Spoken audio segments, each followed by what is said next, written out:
Space, 1999, was a 1975 TV show. This is the complete series on Blu-ray. The show looks fantastic. The 1970s were a pretty dire time for science fiction. Reruns of Star Trek, reruns of Lost in Space. A really cool British show appeared called UFO, but it only ran one season. The Star Lost was a crashing bore. Logan's Run, the TV show, fantastic journey. These shows would last less than a year. One Saturday morning in 1975, Martin Landau and Barbara Bain came on and said they had a new TV show to watch, Space 1999. They showed a series of explosions and spaceships blowing up. I knew I had to watch it. The show was canceled right when Star Wars came out, and suddenly everybody wanted a space show.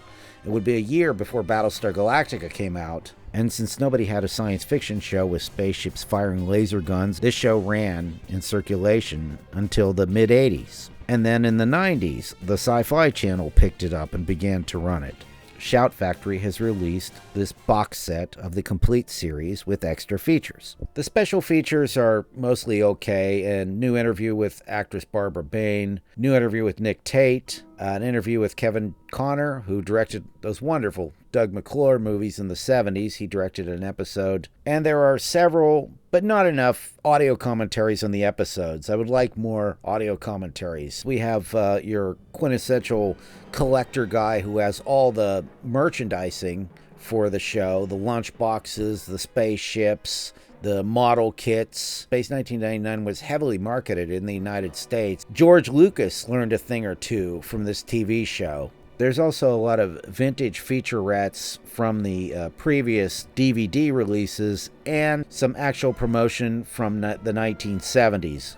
The first season has a very 2001-ish, heady, metaphysical, well, what was that all about kind of episodes where people ponder about the meaning of what just happened to them. My favorite episodes of the first season are Breakaway, A Matter of Life and Death, which has a lot of destruction in it.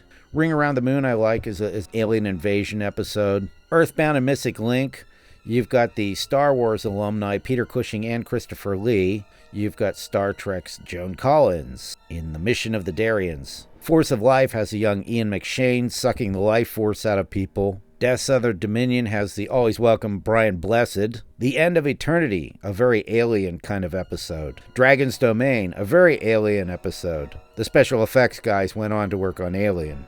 War Games, The Last Enemy. Space Brain, the ultimate episode advertising soap suds. And The Testament of Arcadia sort of wraps up Season 1. Overall, there's some very rewarding episodes in Season 1. It's not always scientifically accurate, but it's heady and metaphysical.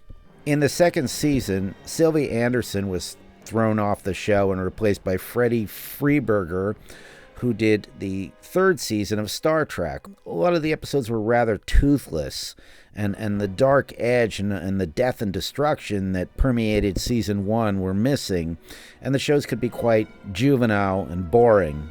But watching this disc set, I've reevaluated many of these episodes, and I think Season 2 made some real improvements on the show as far as costumes and music and pacing, and there's just some really fun episodes in Season 2. I think that early on, the second season kind of floundered with episodes like One Moment of Humanity and All That Glitters, Journey to Where, but the series really picked up with some of the crazier ones like New Adam, New Eve. The Beta Cloud has just this monster ripping through the whole moon base, and then almost the same episode, Space Warp, our resident alien Maya shows up and turns into a monster and rips apart the moon base. The Bringers of Wonder Part 1 and 2 are blob-like creatures, and only Commander Koenig can see them. The episode The Seance Spectre has a lot of great special effects in it, and a completely unhinged performance by Ken Hutchinson, who's in one of my favorite movies, Straw Dogs. The Dorkons show up simply to blow up Moonbase Alpha unless they can get Maya's brain. It's sort of a rehash of Spock's brain, which is a notorious Star Trek Season 3 episode. The second season had some dull episodes where the whole episode was spent just trying to communicate with the aliens and figure out what they want. You have All That Glitters with intelligent rocks they're trying to communicate with. The AB Crystallis, like many of the second season, has aliens that are very difficult to communicate with. And some of these shows remind me of the movie Arrival. If you're a collector of science fiction shows, you should probably pick up this show.